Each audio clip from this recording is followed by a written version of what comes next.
এই তোমার divorce paper আর কাবিনের 2 লাখ টাকা।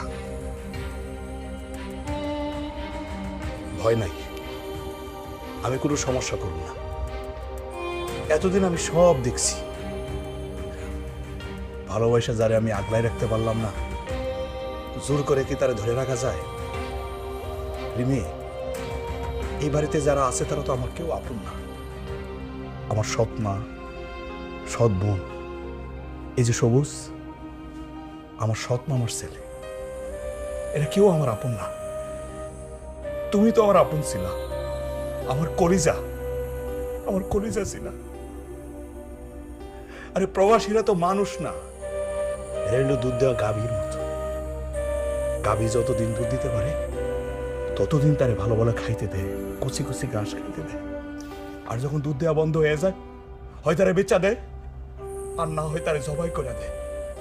আমরা প্রবাসীরা এরকমই, যতদিন টাকা দিতে পারি ততদিন আমাদের আদর আছে, ভালোবাসা আছে, সব কিছু আছে। আর যখন টাকা দেওয়া বন্ধ করে দেই, তখন আমরা বাইচে আসি না মরে গেছি, খাইয়া আসি না না খাইয়া আসি, কেউ কোনো খোঁজখবর নিতে চায় না। একটা কথা কি জানো, পর মানুষ কষ্ট দিলে মাইনা নেওয়া যায়, কিন্তু আপন মানুষ কষ্ট দিলে কোনোদিন মাইনা নেওয়া যায় না। কষ্টটা লাগে এই কলিজার মধ্যে, কলিজাটার মধ্যে, কলিজার মধ্যে দাগ লাগা থাকে, এটা ভোলা যায় না। তোমার তো আমি ভালোবাসছিলাম, তোমার সুখের জন্য আমার নিজের সুখ প্রবাসে বিক্রি করছি, অথচ তুমি সুখ করতেছ অন্য পুরুষের মাঝখানে।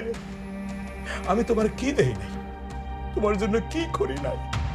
এই যে তোমাকে সবার সুখের জন্য আমি আমার এই হাতটা হারাইছি। একটা মানুষের হাত না থাকলে কি হয় তো বুঝতেছো? আমি কেমনে বেঁচে আছি বুঝতেছো? আমি পঙ্গু। আমি তোমাদের অবহেলা, সমাজের মানুষের অবহেলা, সবার অবহেলা না বেঁচে আছি। আমি কিছু করতে পারতেছি না, আর সেই সুযোগটাই তোমরা নিচ্ছ না। সবুজ, তুই তো আমার আপন মামাতো ভাই না, আমার সৎ মায়ের ভাইয়ের ছেলে। তোর বাপ মা যখন অ্যাক্সিডেন্টে মারা যায়, এই বাড়িতে তোর নিয়ে আসছিলাম না, তুই ছোট ছিলি।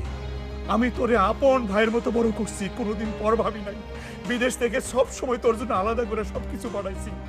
আর তুই কেমনে বেমানি করলি? কেমনে আমার বুকের মধ্যে ছুরি বসাইলি? কেমনে একটু বুক কাঁপলো না? তোদের এই বেমানির জন্য আল্লাহর আরশ কাঁপে ওঠে, তোদের দিল কাঁপে নাই? তোরা সবাই বেঈমান। আল্লাহর কাছে বিচার দিলাম, আল্লাহ একদিন বিচার করবে।